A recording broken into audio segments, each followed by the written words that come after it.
कांग्रेस ने जासूसी कांड को लेकर केंद्र सरकार पर बड़ा हमला बोला है। कांग्रेस प्रवक्ता रणदीप सुरजेवाला ने कहा कि सरकार ने राहुल गांधी समेत अपने खुद मंत्रियों की फोन टैपिंग करवाई है। उन्होंने नागरिकों के मौलिक अधिकारों को दबाने का केंद्र सरकार पर आरोप लगाते हुए कहा कि केंद्र ने देश की सुरक्षा के साथ खिलवाड़ करने का काम किया है। सुरजेवाला ने आरोप लगाया कि राहुल गांधी समेत देश के नेताओं, देश के सम्मानित अलग अलग मीडिया संगठन के पत्रकारों और संवैधानिक पदों की जासूसी कार्रवाई की गई है। इसलिए भारतीय जनता पार्टी का नाम बदलकर अब भारतीय जासूस पार्टी रख देना चाहिए। राज्यसभा में विपक्ष के नेता कांग्रेस मल्लिकार्जुन खड़गे ने कांग्रेस की तरफ से आयोजित प्रेस कॉन्फ्रेंस के दौरान कहा कि प्रधानमंत्री और गृह मंत्री खुद विरोधी पार्टियों के नेताओं, पत्रकारों और खुद के कैबिनेट में बैठे मंत्रियों की जासूसी कराते हैं, जिसका सबूत मिला है। खड़गे ने कहा कि इसकी जांच होने से पहले खुद अमित शाह को गृह मंत्री पद से इस्तीफा देना चाहिए। केंद्रीय गृह मंत्री अमित शाह ने एक प्रेस रिलीज में कहा कि आज संसद के मानसून सत्र के घटनाक्रम को पूरे देश ने देखा। देश के लोकतंत्र को बदनाम करने के लिए मानसून सत्र से ठीक एक दिन पहले एक रिपोर्ट आती है, जिसे कुछ वर्गों द्वारा केवल एक ही उद्देश्य के साथ फैलाया जाता है कि कैसे भारत की विकास यात्रा को पटरी से उतारा जाए और अंतर्राष्ट्रीय स्तर पर भारत को अपमानित महसूस कराया जाए। वहीं पूर्व आईटी मंत्री रविशंकर प्रसाद ने कांग्रेस के इन आरोपों को खारिज कर दिया है। उन्होंने कांग्रेस पर निशाना साधते हुए फोन टैपिंग के आरोपों को देश विरोधी एजेंडा चलाने की साजिश बताया है। फोन टैपिंग से जासूस के मामले में केंद्रीय मंत्री अश्विनी वैष्णव ने सरकार का पक्ष रखा। उन्होंने कहा कि डेटा का जासूसी से कोई संबंध नहीं है, जारी रिपोर्ट में गुमराह करने वाले तथ्य हैं। सरकार ने कहा कि रिपोर्ट में लीक हुए डेटा का जासूसी से कोई लेना देना ही नहीं है। प्रधानमंत्री नरेंद्र मोदी ने नेपाल के प्रधानमंत्री शेर बहादुर देउबा से बातचीत कर उन्हें संसद में विश्वास मत हासिल करने पर बधाई दी। पीएम मोदी ने ट्वीट किया, प्रधानमंत्री शेर बहादुर देउबा से बातचीत कर उन्हें बधाई और शुभकामनाएं दी। कोविड-19 महामारी के खिलाफ लड़ाई समेत भारत और नेपाल के बीच व्यापक सहयोग को और बढ़ाने के लिए हम साथ काम करेंगे। एमपी में शिवराज सरकार कोरोना काल में बेसहारा हुए बच्चों की सहारा बनी है। सीएम शिवराज सिंह ने मुख्यमंत्री कोविड-19 बाल सेवा योजना के तहत बाल हितग्राहियों के खातों में सहायता राशि को ट्रांसफर किया। सीएम ने 328 बाल हितग्राहियों के खाते में 5,000 और 223 हितग्राहियों के खाते में 2,000 रुपए ट्रांसफर किए हैं। भूपेश कैबिनेट की महत्वपूर्ण बैठक कल मंगलवार को मुख्यमंत्री निवास में होगी। इस बैठक में 26 जुलाई से शुरू होने वाले विधानसभा के मानसून सत्र में पेश किए जाने वाले अनुपूरक बजट को मंजूरी दी जाएगी। वहीं कोरोना की तीसरी लहर के बीच स्कूल कॉलेज खोले जाने, कोरोना की तीसरी लहर को रोकने की तैयारी, खाद की किल्लत, लेबरू प्रोजेक्ट आदि मुद्दों पर भी चर्चा होगी। भारतीय जनता युवा मोर्चा के प्रदेश पदाधिकारियों की एक बैठक हुई, जिसमें प्रदेश सरकार की युवाओं से की गई वादा खिलाफी के विरोध में पंचायत स्तर पर धरना प्रदर्शन करने का निर्णय लिया गया।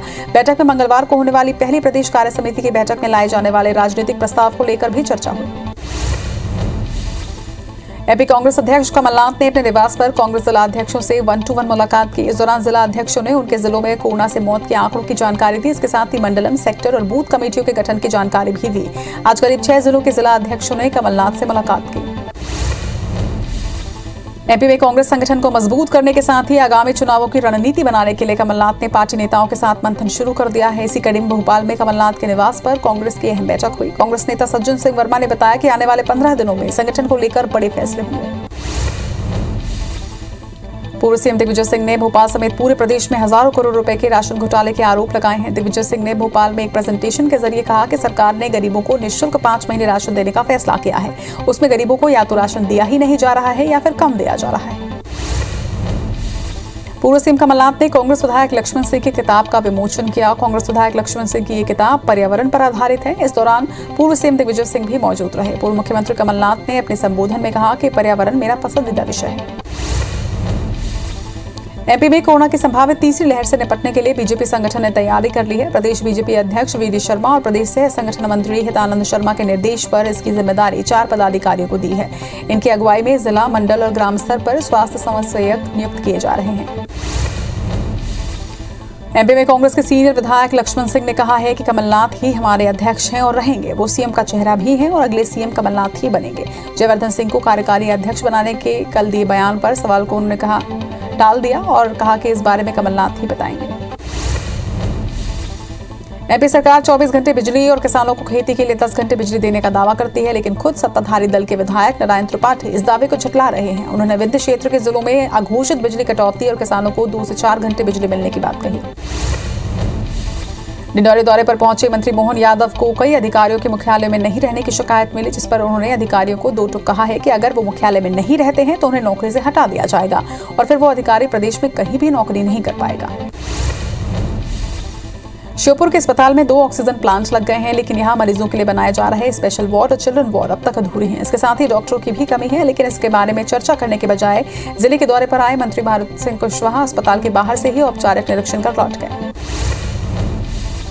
एमपी में 1 लोकसभा और 3 विधानसभा सीटों पर उपचुनाव होने हैं और ऐसे में मुख्य निर्वाचन पदाधिकारियों ने खंडवा, बुरहानपुर, निवाड़ी, सतना और अलीराजपुर कलेक्टरों को पत्र लिखकर कहा कि 3 साल से एक ही जगह जमे अधिकारियों को हटाया जाए। वहीं चुनाव आयोग की तैयारी होते ही बीजेपी और कांग्रेस भी एक्शन मोड में आ गई है।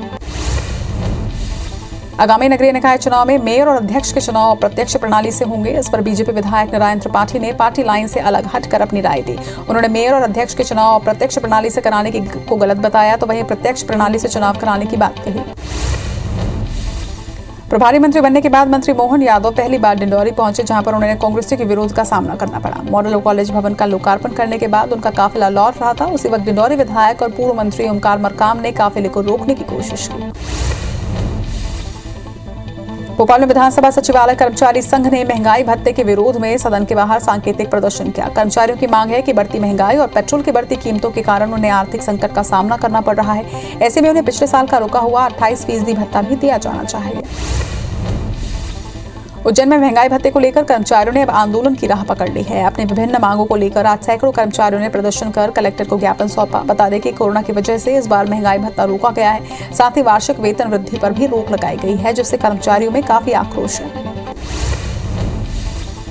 अवैध शराब बिक्री को लेकर विधायक प्रमोद शर्मा ने कार्यकर्ताओं के साथ कलेक्ट्रेट का घेराव करने के लिए निकले, जिन्हें पुलिस ने कलेक्टर परिसर से बाहर ही रोक दिया। इस दौरान विधायक और कार्यकर्ताओं की पुलिस प्रशासन के बीच जमकर झूमाझटकी हुई। बाद में विधायक ने अपर कलेक्टर राजेंद्र गुप्ता और एसपी को ज्ञापन सौंपा।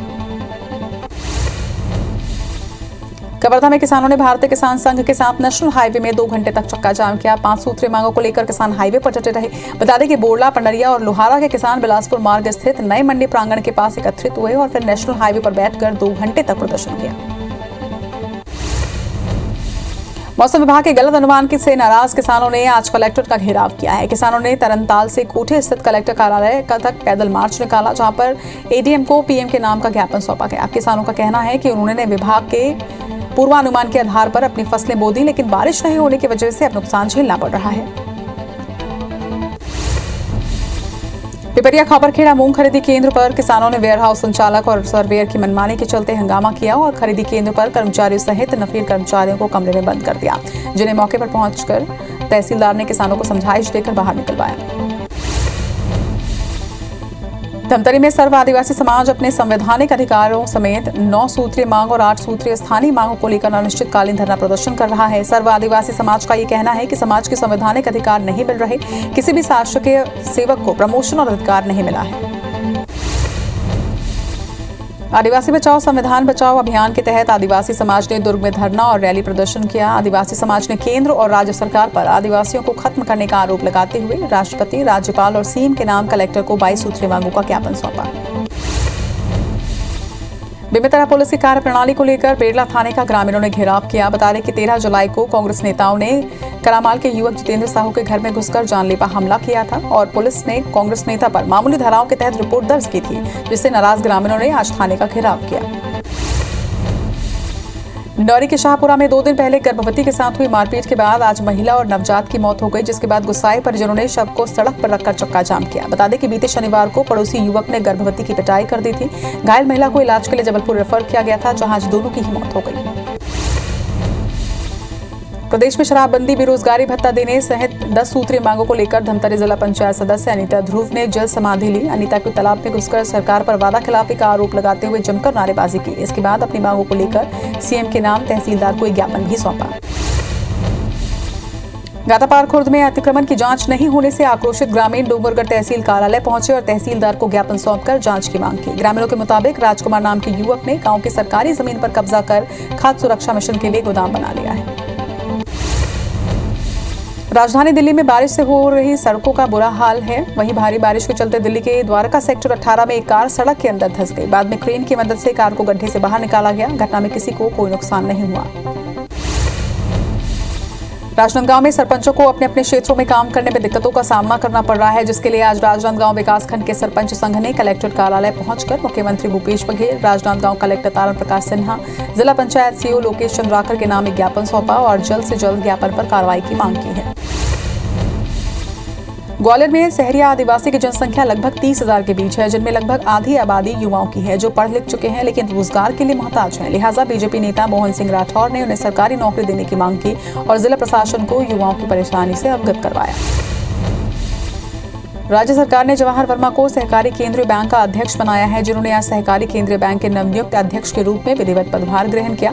कलेक्टर सर्वेश्वर भूरे ने उन्हें पदभार ग्रहण करवाया। पदभार ग्रहण में सीएम के बेटे चैतन्य बघेल सहित कई नेता मौजूद रहे। एमपी हाईकोर्ट की ग्वालियर खंडपीठ ने गुना के एसपी को हत्या के एक मामले में कार्रवाई करके कोर्ट को अवगत कराने के निर्देश दिए। दरअसल 19 जुलाई 2020 को जमीनी विवाद में फतेहगढ़ के मुजफ्फर खान की हत्या कर दी गई थी, लेकिन पुलिस आरोपी के खिलाफ कार्रवाई नहीं कर रही थी, जिसके चलते मृतक के भाई ने हाईकोर्ट में याचिका दायर की थी। सागर कोर्ट ने दुर्लभ वन्य प्राणी तिलकधारी कछुआ और पैंगोलिन के 13 अंतर्राष्ट्रीय तस्करों को 7-7 साल की सजा सुनाई है। इसके साथ ही न्यायाधीश विवेक कुमार पाठक ने मुख्य आरोपी मणिवन्नन पर सजा के साथ साथ 5 लाख रुपए का जुर्माना भी लगाया। बता दें कि 2017 में state tiger strike force Bhopal ने तस्कर गिरोह का पर्दाफाश किया था।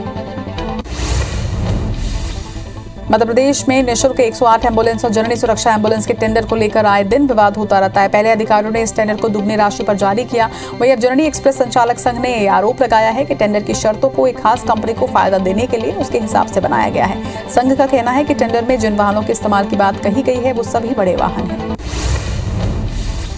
बलरामपुर जिले में आज भी कई ऐसे पहुंचविहीन इलाके हैं जहां पर लोग मूलभूत सुविधाओं के लिए जूझ रहे हैं। करौंधा के बरपाट में प्रसव पीड़ा से तड़पती महिला को परिजनों ने खाट पर लादकर 3 किलोमीटर का लंबा सफर तय कर एम्बुलेंस तक पहुंचाया। गांव तक सड़क नहीं होने की वजह से वहां गाड़ियों का पहुंचना मुश्किल है।